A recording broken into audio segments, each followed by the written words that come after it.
नमस्कार, मैं हर्षित।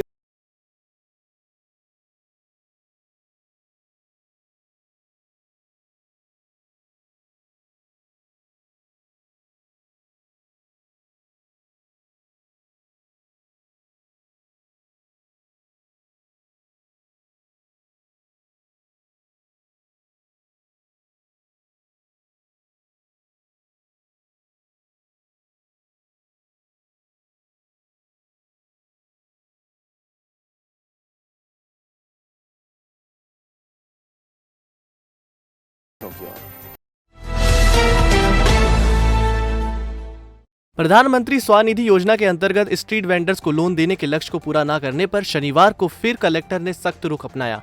कलेक्टर आशीष सिंह के निर्देश पर नगर निगम की टीम ने निकास चौराहा स्थित HDFC बैंक की ब्रांच को सील करने की कार्यवाही की। उज्जैन कलेक्टर ने पिछले 27 जनवरी को प्रधानमंत्री स्वनिधि योजना में फुटपाथ पर दुकान लगाने वाले और गलियों में हाथ ठेला गाड़ी चलाकर सामान बेचने वाले लोगों को बिना ब्याज के 10,000 लोन देने वाले प्रकरणों की समीक्षा बैठक ली थी, जिसमें लक्ष्य को पूरा न करने वाले बैंकों पर कार्यवाही करने के आदेश भी जारी किए गए थे और तत्काल देवास रोड स्थित एक्सिस बैंक को सील करने की कार्यवाही भी की गई थी। शनिवार सुबह नगर निगम के उपायुक्त सुबोध जैन HDFC बैंक की निकास चौराहा स्थित शाखा पहुंचे और बैंक के शटर गिराए, ताला लगाया और सील कर दिया। उन्होंने बताया कि प्रधानमंत्री स्वनिधि योजना में HDFC बैंक ने केवल 3 लोगों को ही लोन दिया है। जैसा कि पिछली बार भी अब एक्सिस बैंक के कार्रवाई की गई थी, उस समय भी बताया था कि प्रधानमंत्री स्वनिधि योजना अंतर्गत जो भी बैंकर सहयोग नहीं कर रहे हैं उनके विरुद्ध कार्रवाई के निर्देश 27 तारीख को कलेक्टर महोदय द्वारा दिए गए थे। इतने निर्देश के बावजूद भी HDFC बैंक द्वारा अभी तक लक्ष्य के विरुद्ध मात्र 3 प्रकरणों में वितरण किया है और इसकी वजह से यहाँ के शहर के गरीब लोग अनावश्यक परेशान हो रहे हैं और इनको ऋण भी नहीं दिया जा रहा है। इसी क्रम में आज कलेक्टर महोदय एवं आयुक्त महोदय नगर निगम की ओर से निर्देश प्राप्त हुए थे। उसी क्रम में आज इस बैंक के जब काम इनको करना ही नहीं है तो बोले बैंक में काम करके करेंगे क्या, इनके ताले लगा दिए गए हैं। उन्हेल में शुक्रवार को मांगलिक परिसर में क्षेत्रीय विधायक रामलाल मालवीय और परिवेशक वीरेंद्र सिंह सोलंकी ने कार्यकर्ताओं और परिषद चुनाव के उम्मीदवारों की बैठक ली, जिसमें आगामी चुनाव और उम्मीदवारों को लेकर रणनीति बनाई गई। पर्यवेक्षक वीरेंद्र सिंह सोलंकी एवं क्षेत्रीय विधायक रामलाल मालवीय ने संयुक्त रूप से कहा कि ब्लॉक कांग्रेस कमेटी आवेदनकर्ताओं को ही टिकट देगी। विगत दिनों जो हुआ कांग्रेस में वह अब नहीं होगा, जमीनी कार्यकर्ताओं को ही टिकट दिया जाएगा। बैठक में उम्मीदवारों के आवेदन लिए गए, जिसमें अध्यक्ष पद के लिए 10 उम्मीदवारों तथा पार्षद के लिए एक वार्ड से 3 से 4 उम्मीदवारों के आवेदन देकर सभी ने अपना पक्ष रखा। सोलंकी ने उद्बोधन में कहा, अब तो वनवास के वर्ष बीत गए परंतु सत्ता नहीं मिली। अब हर कांग्रेसी की मंशा है कि अब की बार उन्हेल नगर परिषद में कांग्रेस का झंडा लहराएं। टिकट मांगने का हक सभी को है, परंतु टिकट मिलने के बाद सारे कार्यकर्ता कांग्रेस के पक्ष में काम करें, यह महत्वपूर्ण है। विधायक रामलाल मालवीय ने कहा कि मेरा कोई उम्मीदवार नहीं है, जो कांग्रेस पार्टी का उम्मीदवार होगा वह मेरा उम्मीदवार है। सभी कार्यकर्ता एकजुट होकर प्रयास करें तो सफलता निश्चित है। जिला अध्यक्ष कमल पटेल ने भी अपने विचार रखे। कांग्रेस के वरिष्ठ नेता अब्दुल हसीब खान, ब्लॉक कांग्रेस अध्यक्ष शंकर पटेल उपस्थित रहे। कांग्रेस उम्मीदवार में पत्रकारों से भी 2 दावेदार हैं, जिनमें नगर परिषद उन्हेल प्रेस क्लब के अध्यक्ष दिनेश सोलंकी और वार्ड क्रमांक 12 से प्रेस फोरम के अध्यक्ष सुनील जैन ने भी अपनी दावेदारी पेश की है।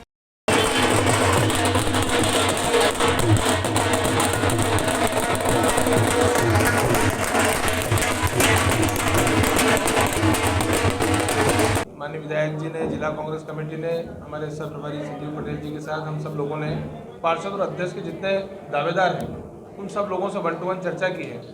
समाज के वरिष्ठ जनों से, अलग अलग समाज के सब लोगों से हमने चर्चा की है। अध्यक्ष पद के जो दावेदार हैं उनके बायोडाटा, पार्षद पद के उम्मीदवार जो हैं उन सब के बायोडाटा लिए हैं। और कांग्रेस ने इस बार माननीय कमलनाथ जी ने पिछली बार से ही इस परिपाटी पर कांग्रेस पार्टी चली है कि कई बार ऐसा होता है कि जो योग्य उम्मीदवार होता है वो अपनी बात ऊपर तक नहीं पहुंचा पाता। इसलिए कांग्रेस पार्टी ने ये व्यवस्था की है कि आप निष्पक्ष सर्वे करें और जो विनिंग कैंडिडेट है, जिस वार्ड में अध्यक्ष का जो उम्मीदवार जीतने वाला हो उसे ही टिकट मिले, ये सुनिश्चित किया जाए। ये रिपोर्ट हम लोगों के माध्यम से, जिला कांग्रेस कमेटी के माध्यम से मध्य प्रदेश कांग्रेस कमेटी को दी जाएगी और हम सब लोग ये प्रयास करेंगे कि जो जीतने वाले उम्मीदवार हों, पार्षद से लेकर अध्यक्ष तक, क्योंकि उन्हें नगर परिषद उन नगर परिषदों में है जहां लंबे समय से भारतीय जनता पार्टी ने येल गेंद प्रकरण कब्जा किया है।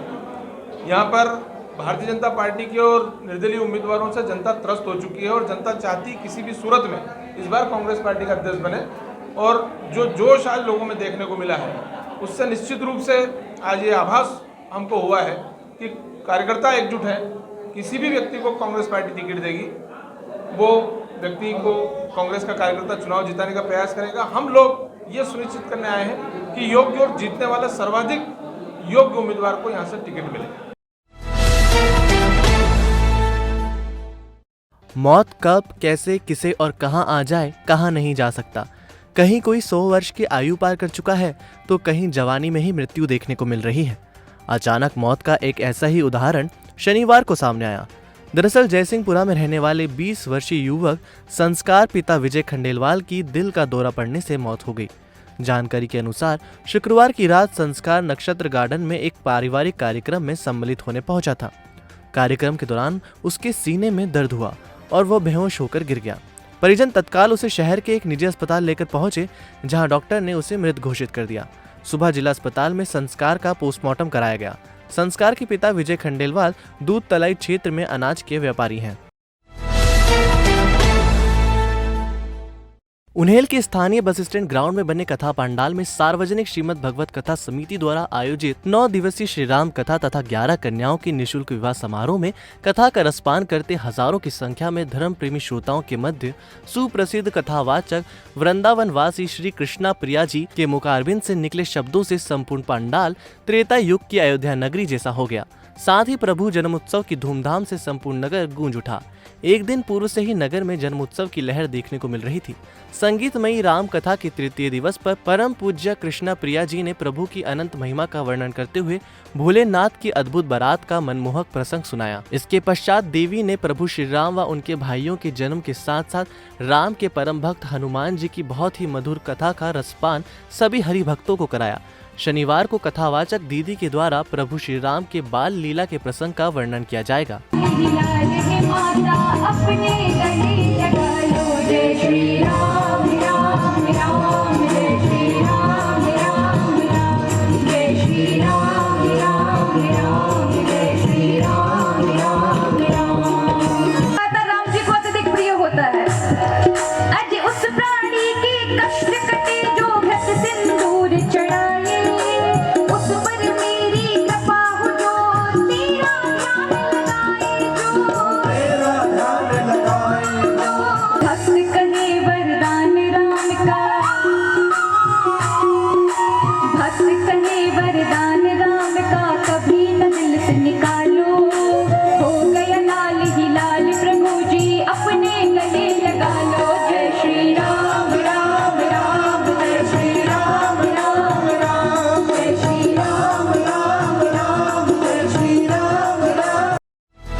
महिदपुर के जैन किला मंदिर में बीती रात अज्ञात बदमाशों ने चोरी की वारदात को अंजाम दिया।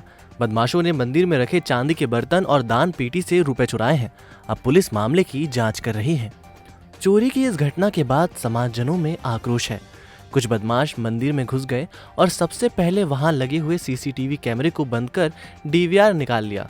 बदमाशों ने मंदिर में रखे चांदी के बर्तन पर हाथ साफ कर दिया। वहीं मंदिर के दान पात्र को तोड़कर उसमें रखे रुपए निकाल लिए। वारदात करने के बाद बदमाश वहां से फरार हो गए। सुबह जब दर्शन करने के लिए भक्त मंदिर पहुंचे तो चोरी की वारदात का पता लगा, जिसके बाद पुलिस को घटना की सूचना दी गई। थाना प्रभारी दिनेश भोजक ने टीम के साथ जैन मंदिर का निरीक्षण किया। टीआई ने बताया कि आरोपियों को पकड़ने के लिए टीमें लगाई हैं। शीघ्र ही बदमाशों को पकड़ लिया जाएगा। देखिए, कल की दरमियानी रात हमारा जो किले का जैन मंदिर है, आज सुबह पुलिस को सूचना मिली कि वहाँ का चोरी की घटना हो गई है। मौके पे हमारी पुलिस और हम लोगों के द्वारा जाके वहाँ मुआयना किया गया। मौके पे पाया गया कि दान पेटी से किसी अज्ञात बदमाश के द्वारा चोरी कर वहाँ के पैसे चुरा लिए गए हैं और पूजन की एक थाली है वो चुरा ली गई है। इस पर मौके का मुआयना किया गया। डॉग पार्टी और हमारी फिंगरप्रिंट टीम को भी बुलाया गया। उनके द्वारा भी मौके का निरीक्षण किया गया। अपराध पंजीबद्ध किया गया है, इसमें विवेचना जाएगा। महिदपुर तहसील के गांव सिपावरा में पुरानी रंजिश की बात को लेकर एक युवक पर कुछ लोगों ने हमला कर दिया, जिसके बाद पुलिस ने मामले में कार्यवाही करते हुए प्रकरण दर्ज किया है। पुलिस ने शुक्रवार को जानकारी देते हुए बताया कि गांव सिपावरा में पुरानी रंजिश की बात को लेकर श्रीपाल पिता गोपाल सिंह पर कुछ आरोपियों ने हमला कर दिया था, जिससे श्रीपाल घायल हो गया। सूचना मिलते ही पुलिस मौके पर पहुंची और श्रीपाल को उपचार करवाकर मेडिकल करवाया, जिसके बाद पुलिस ने श्रीपाल की शिकायत पर आरोपियों के खिलाफ प्रकरण दर्ज किया है। देखिए, फरियादी के द्वारा श्रीपाल सिंह के द्वारा रिपोर्ट लिखाई गई है कि पुराना विवाद को लेकर उसके साथ आरोपी गण के द्वारा अश्लील गालियां दी गई और मारपीट की गई। इस रिपोर्ट पर से अपराध थाने पर पंजीबद्ध किया गया है, उसका मेडिकल कराया गया और विवेचना की जा रही है।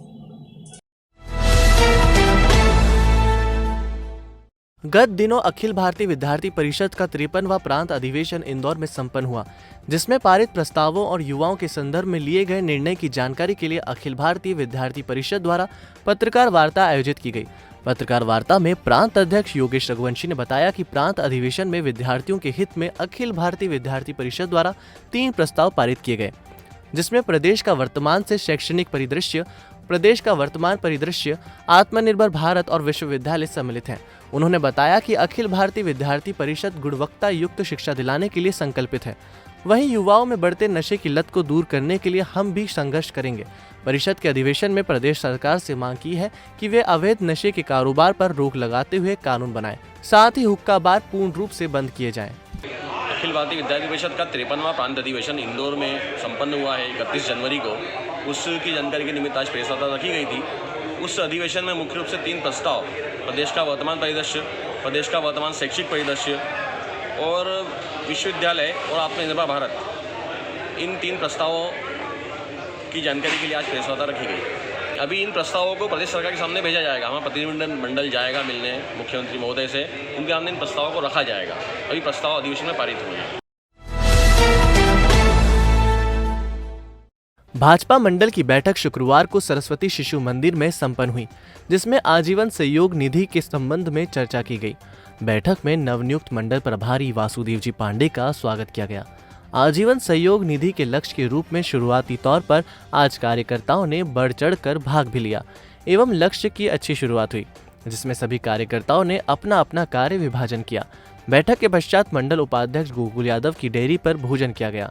सभी कार्यकर्ताओं का मंडल की ओर से आभार पूर्व जनपद सदस्य ईश्वर धनगर ठुकराल ने माना।